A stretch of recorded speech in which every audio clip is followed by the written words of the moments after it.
May 1, 1990, 6 na araw bago ang kanilang ikaunang anibersaryo bilang mag-asawa, natagpuan ni Pamela Smart ang wala ng buhay na katawan ng kanyang mister na si Greg Smart sanhi ng isang tama ng baril sa kanyang ulo. Ngunit ang lumalabas na sospek, mismong si Pamela. Hinihinalang plinano nito ang pagpatay sa sariling asawa. 4 pang teenager na sinasabing kasabwat nito ang lumitaw upang patutuhanan ang akusasyon laban rito. Kaya naman upang patunayan na siya ay inosente, humarap sa trial si Pamela para ibulgar ang kanyang mga nalalaman. Ito ang itinuturing na kauna-unahang paglilitis na nasaksihan ng live sa mga telebisyon sa US history.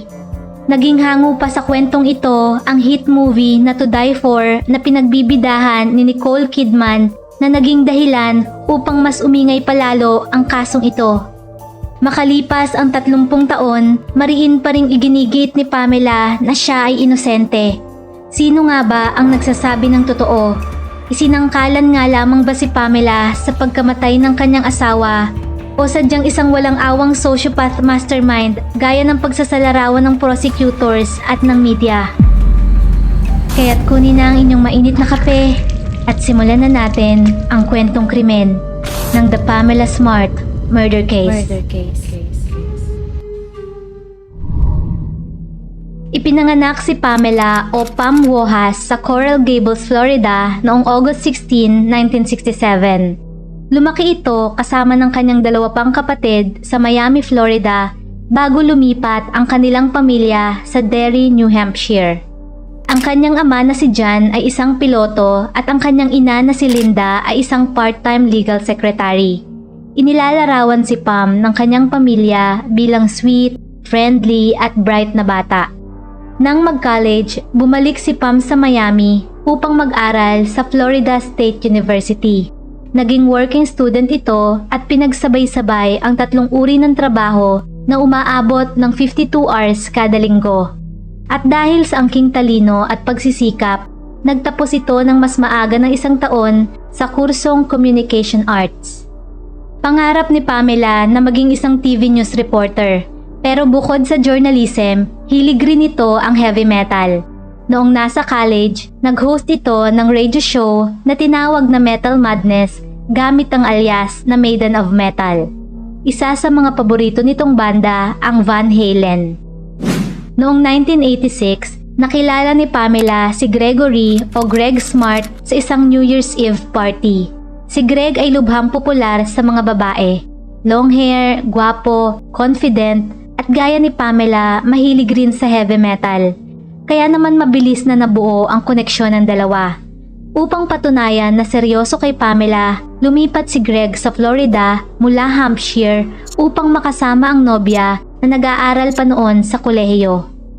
Makalipas ang 2 taong pagsasama, nagpakasal ang mga ito noong May 7, 1989 sa edad ni Pamela na 21 at ni Greg na 23. Pagkakasal, nagpasya ang mga ito na bumalik sa New Hampshire upang doon magsimula.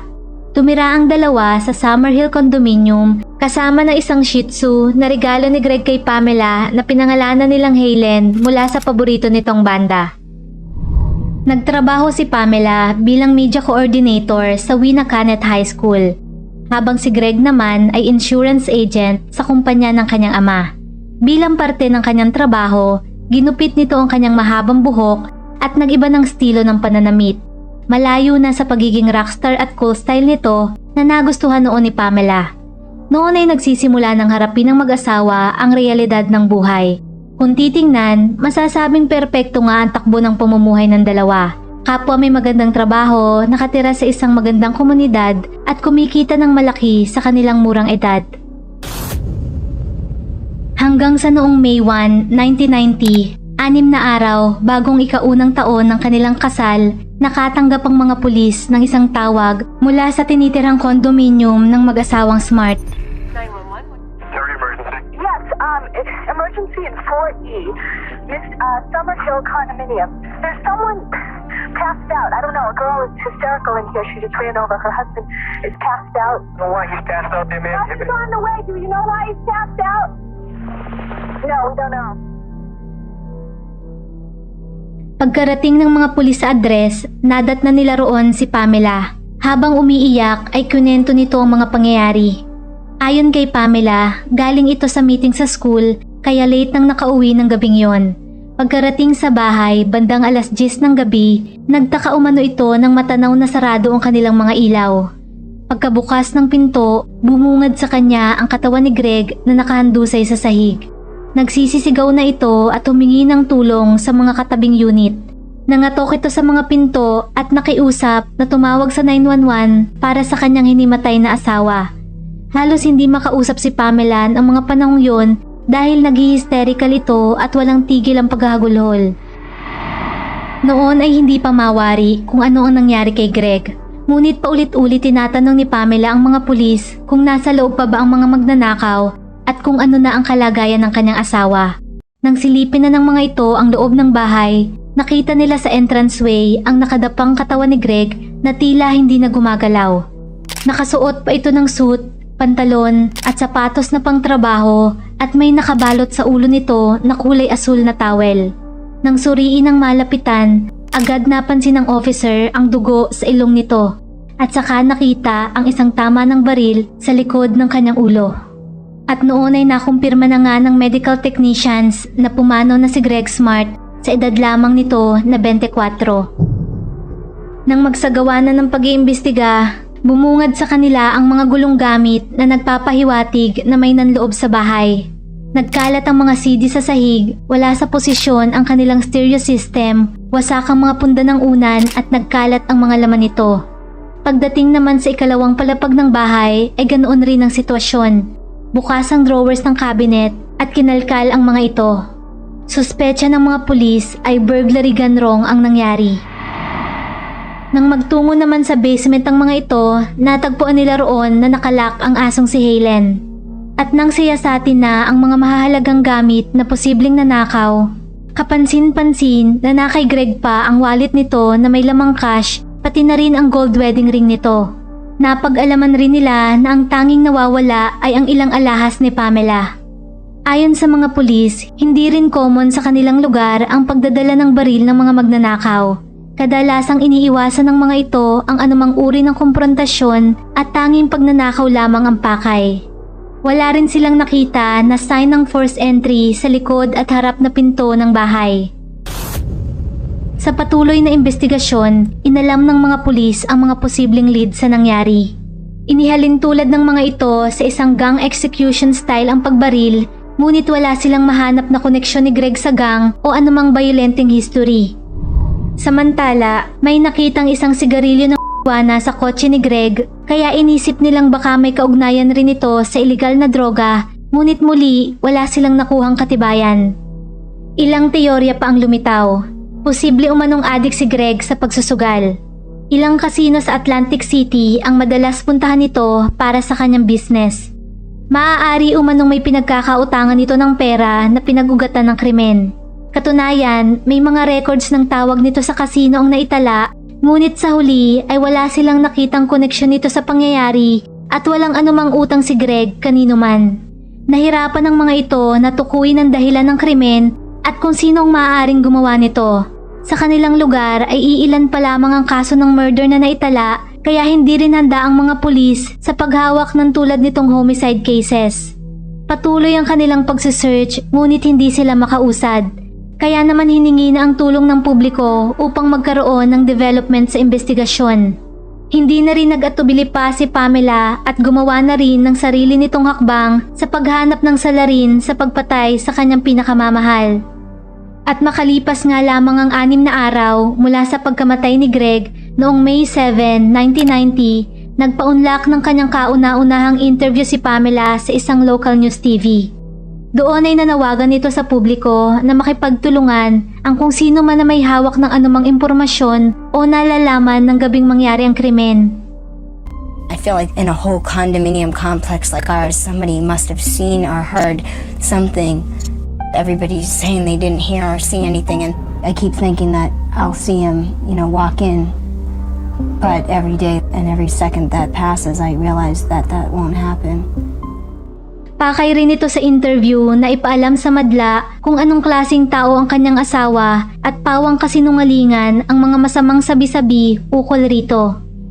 Bit-bit ang kanilang alagang si Helen, ipinakita ni Pamela sa mundo ang kanyang pangungulila sa asawa at paghingi ng hustisya sa walang saysay na pagkamatay nito.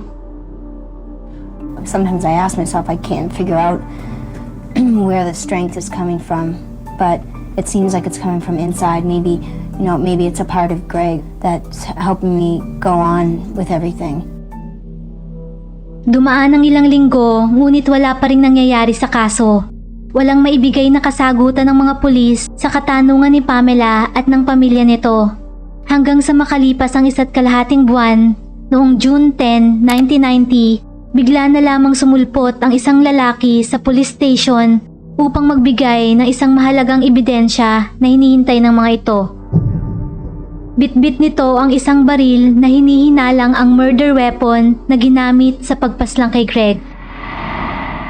Ang lalaki ay dumulog hindi sa New Hampshire Police Station kung saan nangyari ang krimen, kundi sa Seabrook, halos 40 miles ang layo mula roon. Ayon sa pahayag nito, pagmamayari niya ang baril na ito. Isang araw nang kukunin niya umano ito mula sa taguan, napuna nito na bagong linis ang baril. Noon ay hindi niya pa ito nalilinis kaya naman ipinagtaka niya ito. Hanggang sa inamin ng kaibigan ng kanyang anak na ang baril ay posibleng ginamit ng iba pa nitong kaibigan sa pagpaslang kay Greg Smart. Mula sa kritikal na impormasyon na sinabi ng lalaki, kinuha ng mga ito ang baril at ipinadala sa mga investigador para sa ballistic test. At mula sa resulta nito, nakumpirma nga na ang baril na ito ay ang parehong baril na ginamit sa pag-murder kay Greg. Ito ang unang malaking break ng mga pulis ukol sa kaso. At noon nga ay nakuha na nila ang pinakaimportanteng piraso ng physical evidence upang matukoy ang sospek. Kaya naman ang araw ding yun, wala nang sinayang na oras ang mga pulis. Dinala agad nila sa presinto ang binatilyong lalaki na tinutukoy ng may-ari ng baril upang kuhanan ng pahayag. Ito ay kinilalang si Ralph Welch, isang high school student. Nagsimula itong makikooperate sa mga pulis at nagsiwalat ng mga nakakagulat na statement. Ayon rito, hindi umano siya sangkot sa krimen bagamat marami siyang nalalaman dahil sa ibinunyag na sikreto ng kanyang kaibigan. And he told me the story how it happened. Who was there? He told you the story about what? About how what He happened? told me how they did it. How they did it? What? Killed Greg Smart. Una na nitong inisa-isa ang mga taong sangkot sa krimen. Tahasan rin nitong binanggit ang pangalan ni Greg Smart. Batid nitong si Greg ang sadyang target ng mga ito. 3 pangalan ng kanyang kaibigan ang sinabi nito sa mga pulis. Sina Billy Flynn, Patrick Randall at Vance Latime Jr. Pawang mga binatilyo, edad 16 to 17 years old. Lumalabas na ang 3 sangkot na high school students na ito ay kilala sa komunidad ng Seabrook bilang mga kriminal na sangkot sa iba't ibang nakawan ng mga panahong yon. At hindi doon nagtatapos ang mga nalalaman ni Ralph. Sinabi rin nitong alam niya ang buong kaganapan sa gabing nangyari ang krimen. Nag-drive umano ang 3 patungo sa bahay ni Greg. Nadat na nila roon ang alagang shih tzu nito kaya itinago nila ito sa basement upang hindi makasagabal sa gagawin. Sinet up umano ng mga ito ang paligid upang palabasin na pagnanakaw ang nangyari. Si Vance ang tumayong lookout, si Patrick naman ang nagtutok ng kutsilyo kay Greg, ngunit si Billy ang nakapatay rito mula sa tama ng baril sa ulo. Broke into the place. And they set it up to make it look like a burglary. And I guess the guy tried to run or something. They grabbed him. They threw his dog in the cellar. Pete said he held the guy's head while Bill So Peter was the one that shot him? No. Pete said he held his head. Mm-hmm. Did he say how he held his head? No, he just said he held it and Bill pulled the trigger. Did they tell you anything else about it? Ngunit ang sumunod nitong impormasyon ang magpapabago sa lahat. This was getting some insurance money or something. This is just what they said from Pam. Like 500 or something. And yeah, $500, is that what Pam was paying them, or? that's what they said she was gonna pay him. And you're talking about Pam, who's Pam? The guy's husband, wife. Okay, Pam Smart. Ito ang unang pagkakataon simula nang maganap ang krimen na madawit ang pangalan ni Pamela bilang sangkot sa pagkamatay ni Greg. Malinaw na sinabi ni Ralph na ang babaeng ito ay ang mismong asawa ni Greg na si Pamela Smart. Makakatanggap umano ng halagang $500 ang bawat isa mula sa insurance ng asawa kapag namatay ito. Sa wakas ay nagkaroon ng direksyon ang investigasyon. Mula sa mga pahayag ni Ralph, pera ang lumalabas na motibo sa pagpatay kay Greg. Ngunit matibay ang alibay ni Pamela. Nang gabing yon ay galing ito sa school board meeting bago pa man matagpuan ang katawan ng asawa. Batid rin sa reaksyon nito ang labis na paghihinagpis. Patunay pa ng ina nito, isang tawag ang kanyang natanggap mula sa anak habang nagsisisigaw ito at humahagulhol na ipinaalam na wala na si Greg. Nang dumating si Mrs. Linda sa kondo, nakita nito si Pamela na basang-basa ang damit mula sa walang tigil na pag-iyak. Kung titingnan ng mga tao sa paligid, si Pamela ay isang kawawa at nagdadalamhating asawa. Ngunit ang lingid sa kalaman ng publiko ay nagsususpetsa na ang mga pulis rito sa una pa lamang. Sa harap ng lahat, makikita kung gaano ka-emosyonal si Pamela sa nangyari kay Greg. Simula nang matagpuan niya ang katawan nito hanggang sa ihatid ito sa huling hantungan.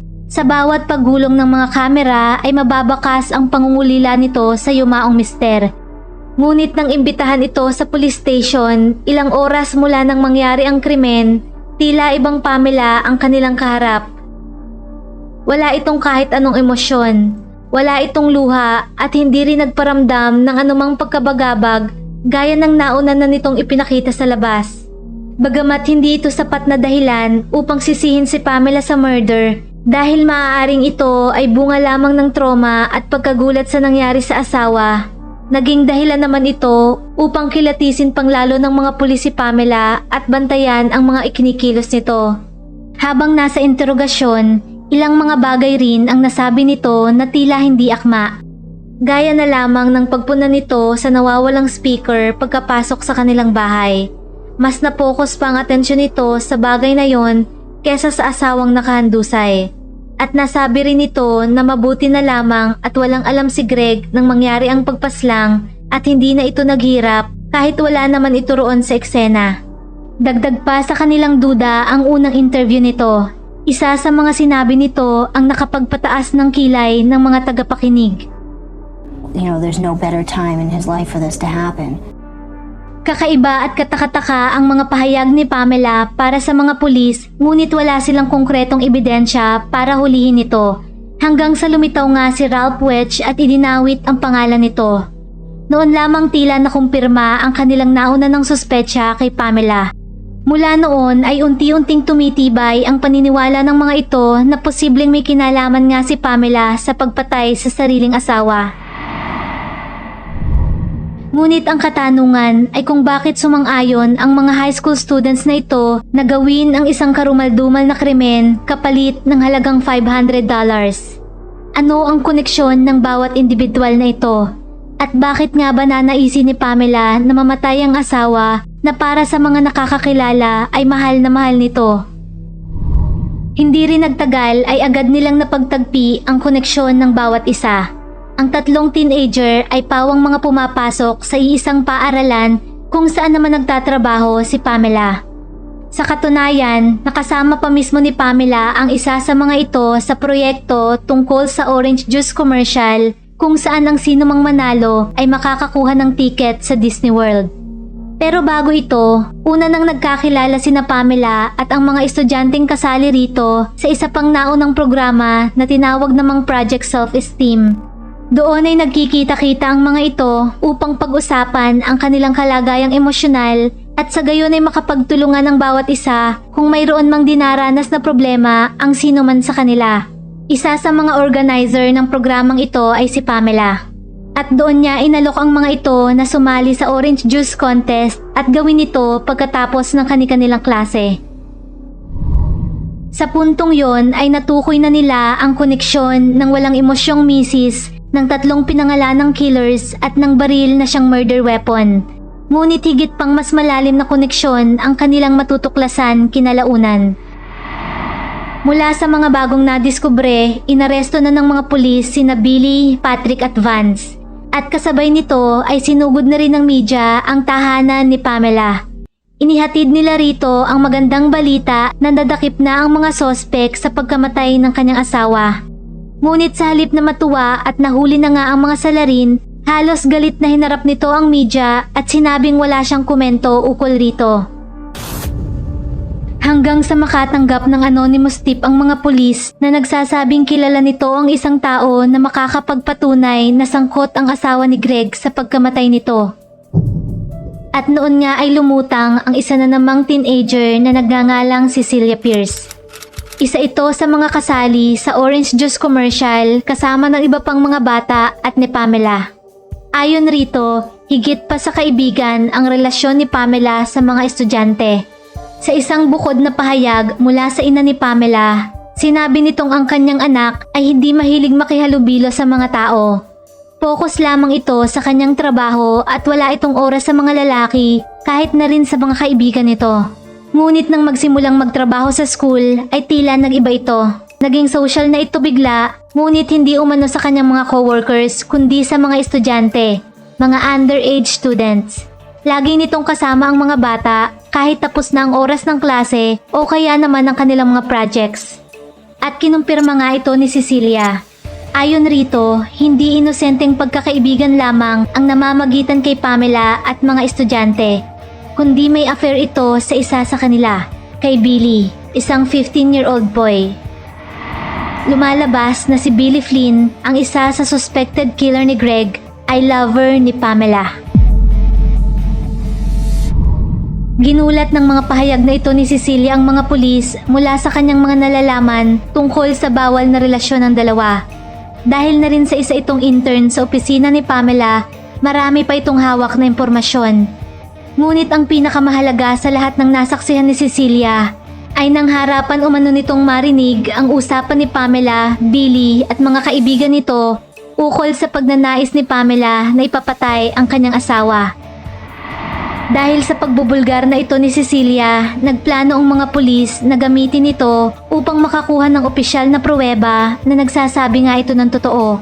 Kaya naman ginawa nila itong undercover. Kinabitan nila si Cecilia ng wire upang i-record ang mga susunod nilang usapan ni Pamela sa pag-asang magsasalita ito ng kung anumang maaaring magpahiwatig na guilty ito. At iyon nga ang nangyari. Sa pag-uusap ng dalawa, sinabi ni Cecilia na naniniwala ang mga pulis na si Pamela ang may kagagawan sa nangyari kay Greg mula umano sa pagpapatawag ng mga ito sa police station at sa motibo nito. Hindi ito dininay ni Pamela at hindi rin naman inamin. Good. Pretty much, they established that, yeah, you had Greg killed. Why, though? Like, you know, because they can't think of any other reason why Bill and them would do it. Yeah, but even if I asked you to kill somebody, you have to be deranged to say, okay, I will. You know what I mean? Whether someone asks you to or not. As far as I can see it, Bill did it because he loves you. Samantala, sa isang recording, sinabi ni Pamela na nababahala ito na dumating ang araw na gagamitin ng mga pulis si Cecilia upang i-record ang kanilang mga usapan. At idinagdag pa nito na kung sakali mang mangyari yon ay magbigay ng signal si Cecilia upang malaman nito ang gagawin. I'm afraid one day you're going to come in here and you're going to be wired by the people that I'm going to discuss this. There was no signal that has ever come down to you're wired that you're going to give me. Sa puntong yon ay nagsasawa na si Cecilia sa sitwasyon at diretsahang sinabi kay Pamela na pagod na itong magsinungaling para sa kanya. At anumang oras ay maaari na nitong isumbong sa mga pulis ang ginawa nito. At doon na biglang nag-iba ang tono ng pananalita ni Pamela. Mula sa pagiging kalmado at concern nito hanggang sa mistulang nagbabanta na ito. It's like a lion, you know? You know, I'm just telling you that if you tell the truth, it's going to be an exception to murder. Alright? Now you know you're going to be on the witness stand. And I'm just going to put you on there and I'm going to say, do you know? And you're going to say no. You can. Do this now. Kapag sinabi umano ni Cecilia ang katotohanan, ay masasangkot ito sa murder. At kung hindi man ito maaresto, ay magiging daan naman ito upang habang buhay na makulong sina Pamela at ang tatlong kaibigan. Sa mga salita ni Pamela ay tila nangungonsensya ito at nangungumbinsi na manahimik na lamang si Cecilia at wag na wag magsasalita. Tell the fucking truth. You are probably going to be arrested. And if you're not arrested, you're going to have to go and you're going to have to send Bill, you're going to have to send me, you're going to have to send JR, you're going to have to send me to the fucking playground for the rest of our entire life. And unfortunately, that's the situation. Mula noon ay nagpatuloy ang mga investigador sa pagbuo ng kaso ni Greg at kinolekta ang lahat ng ebidensya hanggang sa lumipas pa ang 3 buwan. At mula sa tulong ng recordings na nakuha ni Cecilia noong August 1, 1990, bandang 1:00 ng hapon, tinungo na ng mga pulis ang opisina ni Pamela nang walang pasabi. Nagulat ito sa biglaang pagsulpot ng mga detectives at tinanong kung ano ang pakay ng mga ito. At noon nga ay inihatid ng mga ito ang isang maganda at isang masamang balita. Na natukoy na nila ang sospek sa pagpatay kay Greg at ito ay si Pamela. Opisyal na nga nila itong inaresto para sa kasong first-degree murder. Kasabay nito, isa pang teenage boy ang kanilang dinakip na mayroon ring koneksyon sa krimen, si Raymond Fowler. Habang nasa loob ng kondo ni Greg ang kanyang 2 kasamahan, naghihintay naman ito sa labas sa kanilang getaway car kasama ni Vance. Simula nang mapunta sa kustodiya ng mga pulis si Pamela, ang 3 sospek na noon ay ayaw magsalita tungkol sa kaso ay unti-unti nang nag-open up. Nagsimula ang mga itong magkwento at handa nang isiwalat kung gaano ka-involved si Pamela sa krimen. Una nang tumuga sa 3 si Vance. Ayon rito, inamin umano sa kanila ni Pamela ang madalas na pananakit ni Greg. Hindi umano ito tinatrato ng tama ng kanyang asawa. Minsan na rin itong narinig ang pag-aaway ng dalawa sa telepono, kaya naman nagpatibay ito sa akusasyon. Naniniwala si Vance sa sinabi ni Pamela na inaabuso nga ito. Dagdag pa nito, si Bill umano ang nag-aya sa kanila na maging parte ng gagawing krimen kapalit ng pera. Si Vance ang nakapag-provide ng kanilang baril mula sa kanyang ama, pati na rin ang sasakyan na pagmamayari naman ng kanyang lola. Kasama nito si Raymond na naghihintay sa labas habang nasa loob si Billy at Patrick. Nang si Billy na ang magbigay ng statement, sinabi nitong in love siya kay Pamela. Gayon rin naman umano ito sa kanya. Ngunit para ipagpatuloy ang kanilang relasyon, araw-araw umano ay humihiling ito sa kanya na tulungan siyang alisin sa kanilang buhay ang asawang si Greg. Mula sa mga nakakalulang testimonya ng mga magkakaibigan na pawang laban kay Pamela, maaari nang magsagawa ng trial. At noon nga ay inilabas ng live sa telebisyon sa kauna-unahang pagkakataon ang trial ni Pamela Smart. Itinuring pa itong golden girl ng true crime noong 90s. Ang mga lalaking sospek ay sumang-ayon na mag-testify upang makakuha ng plea deals. Noong March 15, 1991, halos 1 taon pagkamatay ni Greg, sinimulan na ang paglilitis. Una nang isinisi ng depensa kay Billy ang krimen na sanhi umano ng kagustuhan nito na mapasa kanya ng buo ang nobyang si Pamela. Selos umano ang nag-udyok upang paslangin ito ang karibal. Nakikipaghiwalay na umano si Pamela at hindi ito matanggap ng binata, kaya naman gumawa na ito ng paraan upang hindi tuluyang mawalay rito. Wala umanong kinalaman si Pamela sa nangyaring pagpaslang at pawang sariling desisyon lamang ni Bill ang nasunod. Sinalungat naman ito ng prosecutors at binansagan si Pamela na master manipulator. Inakit umano nito ang bagitong si Billy upang hingin ang tulong ng kanyang mga kaibigan para patayin si Greg nang makuha nito ang life insurance na nagkakahalaga ng $140,000. Biktima umano si Billy ng grooming at sexual na pang-aabuso at ang tanging alam nito ay nagmahal siya ng older woman. Sa pagharap ng bawat sospek, ibinahagi ng mga ito ang kanilang naging partisipasyon sa krimen at idinetalye ang nakakakilabot na pangyayari ng gabing maganap ito. Una nang nag-testify si Patrick Randall. Wala itong emosyon nang magbigay ng pahayag. Ayon kay Patrick, pangarap nitong maging isang professional hitman. Sinabi rin nito na bago pa man makulong ay nanirahan na ito sa isang juvenile facility. Isa si Patrick sa mga pangunahing sangkot sa krimen dahil ito ang nakasama ni Billy sa loob ng bahay.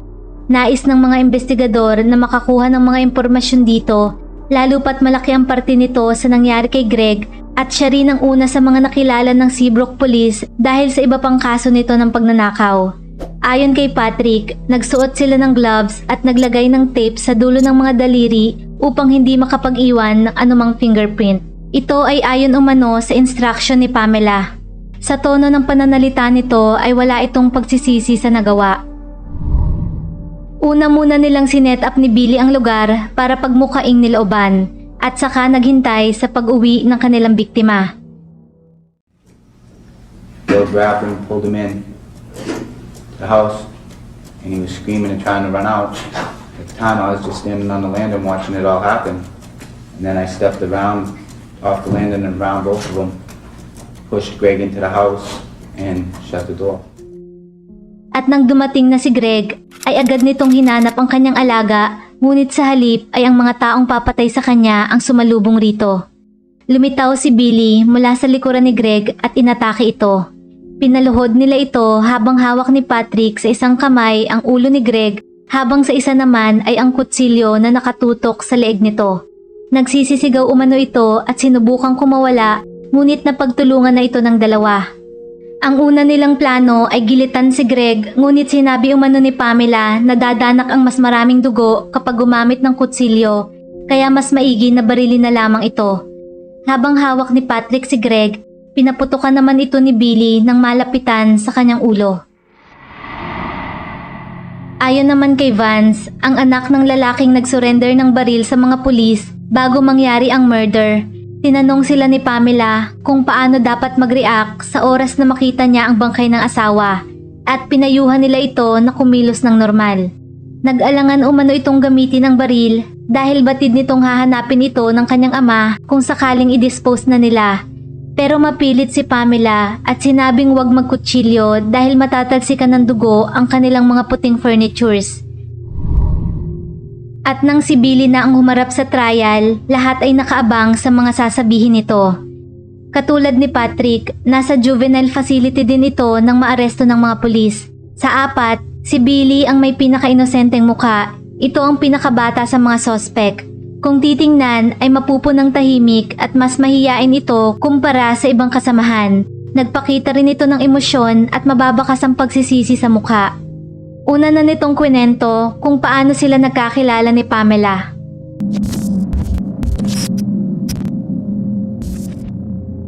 Nagsimulang maging malapit sina Billy at Pamela habang binubuo nila ang kanilang orange juice commercial. Ngunit bago ito ay una nang nag-cross ang landas nila ng kapwa maging volunteer sa Project Self-Esteem noong siya ay 15 years old pa lamang. Sa angking ganda at talino ni Pamela, hindi naiwasang humanga ni Billy rito. Gayon din naman si Pamela kay Billy. Siya ang tipong lalaki nito. Matangkad, gwapo, maporma at long hair. Gaya ni Pamela, mahilig rin ito sa rock music at tumutugtog pa ng gitara. Minsan ay pinakitaan siya nito ng isang larawan ng paborito nitong banda at doon ay nagsimula na ang halos araw-araw nilang pagkikwentuhan sa opisina mismo ni Pamela. Noong una ay hindi umano sila nagsasama ng sila lamang dalawa. Laging naroon ang iba pang mga estudyante. Hanggang sa 3 buwan bago ang murder, nagsimula silang magkita ng solo sa opisina. At noon rin ay tinanong ni Pamela ang binata kung sumasagi ba ito sa kanyang isip. Dahil si Billy umano ay hindi nawawala sa kanyang isip. Nagpupunta sa bahay ni Billy ang grupong kasali sa commercial upang mag-shoot ng video. Pero minsan ay sila lamang dalawa ni Pamela. Isang araw ay naghalikan ng dalawa nang tanungin ni Pamela si Billy kung gusto ba nito ng kiss. Minsan rin ay nagsasama magdamag ang dalawa sa bahay ni Pamela habang wala ang asawang si Greg. Ikwinento rin ito ang unang pagkakataon na magtalik sila ng nobya. Nangyari umano ito sa bahay ng mag-asawa noong March. Habang si Cecilia ay abalang nanonood sa isang pelikula, inalok ni Pamela si Billy sa itaas na kwarto upang mag-sex. Pinatunayan ni Cecilia ang pahayag na ito dahil nakita umano ng sarili nitong mga mata ang pangyayari. I've had a you find out about the affair? Pam told me that she was in love with Bill, and I didn't say anything on the text because I worked it out. Mula noon ay madalas na umano silang magtalik. Minsan sa bahay ni Pamela o kina Billy, sa opisina sa school o kaya ay sa sasakyan. Simula umano nang may mangyari sa kanila ay doon na na-realize ni Billy na mahal niya na ito. Sinabi umano ni Pamela na ang tanging paraan para magsama silang dalawa ni Billy ay kapag namatay lamang si Greg. Maaari umanong gawin ng pagpatay kapag may alibay na ito. Isiniwalat rin ni Billy ang mga instructions na ibinigay ni Pamela upang maging matagumpay ang kanilang gagawin. Una na ang pag-iiwan nitong bukas sa pinto ng basement upang kanilang maging access papasok sa bahay. Pati na rin ang pagpapark sa isang shopping center sa likod ng bahay ng mag-asawa bago pumunta roon. Sinabi rin nito na magpalit sila ng dark na damit at magsuot ng gloves. Pinayuhan rin sila nito na magtali ng buhok upang hindi makilala. Pumayag rin umano ito na kuhanin nila ang anumang bagay na matipuhan sa kanilang bahay. Pagkatapos umanong isagawa ang pagpaslang, inihatid siya ni Pamela sa Seabrook at saka nag-drive papunta sa school para umattend sa board meeting na kanya ring naging alibay. Nang magkaroon ng pasubali si Billy na gawin ang nais ng nobya, sinabihan umano siya nito na wag nang ubusin ang kanyang oras kung hindi lamang din niya ito gagawin. Nagsuggest rin umano si Billy na i-divorce na lamang ni Pamela ang asawa. Ngunit sinagot siya nito na susundan pa rin siya ni Greg kahit saan kaya hindi rin siya makakapag-boyfriend at kukunin rin ito ang lahat sa kanya. Gaya ng kondo, mga furnitures at higit sa lahat ang hindi niya kayang mawala sa kanya na si Helen. Isa rin sa nakakagulat na pagsisiwalat ni Billy ay ang tungkol sa naunang plano na patayin si Greg noong April 1990. Isang buwan pa bago tuluyang mangyari ang murder noong May. Hindi lamang umano ito natuloy dahil naunahan sila ni Greg na umuwi sa kanyang bahay. Mismong si Pamela umano ang nag-drive patungo sa kanilang bahay dahil hindi pa niya kabisado ang lugar. Nang mabigo sa unang pagkakataon, saka nito inaya ang iba pang kaibigan at inalok ng pera para sa second attempt.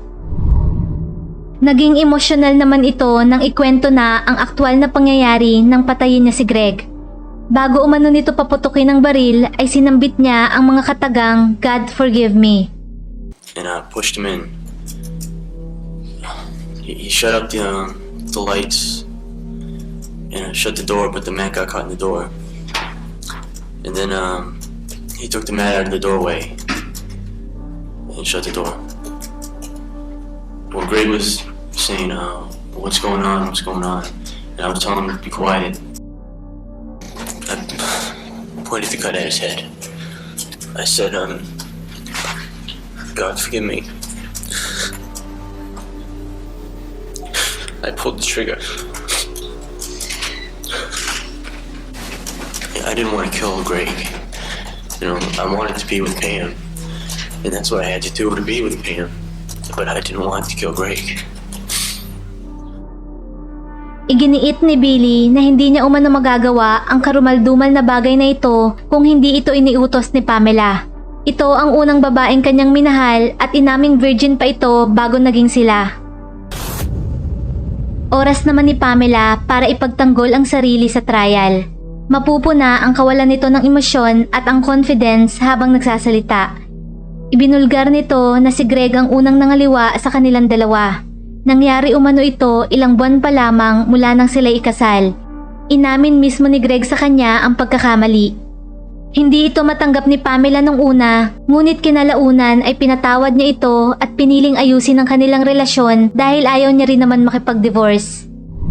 Nagsimula naman umano ang kanilang relasyon ni Billy nang sabihin ni Cecilia sa kanya na natitipuhan siya ng binata. At kahit pa gusto rin si Billy, pinilit ni Pamela na umiwas rito, ngunit bagkus ay mas lumalim pa ang nararamdaman niya rito. Inamin nito na minahal niya si Billy at hindi na kontrol ang sarili.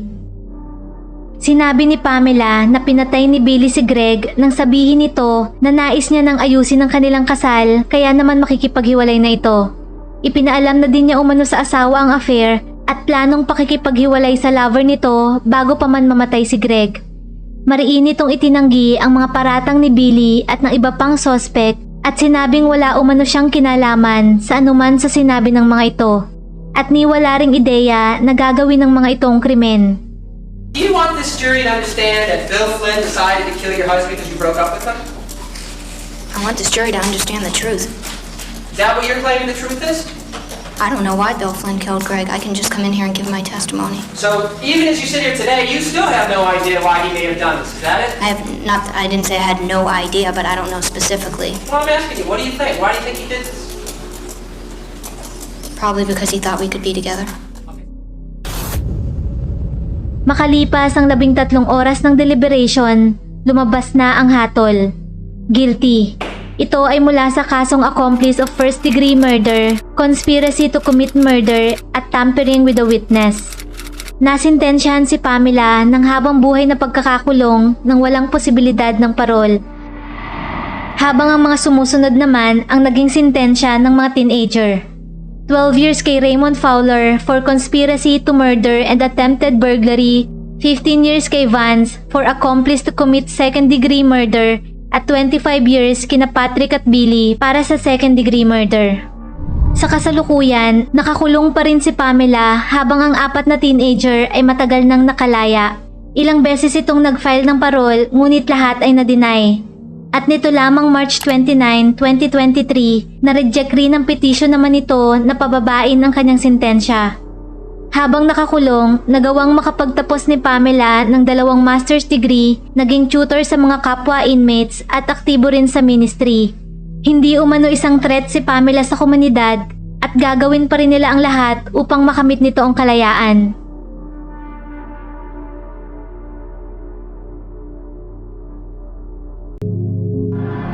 Kung nagustuhan mo ang ating kwentong krimen, huwag kalimutang mag-like, subscribe, at comment sa kung ano ang iyong opinyon tungkol rito. At laging tatandaan, mahalaga ang buhay. Huwag kang papatay.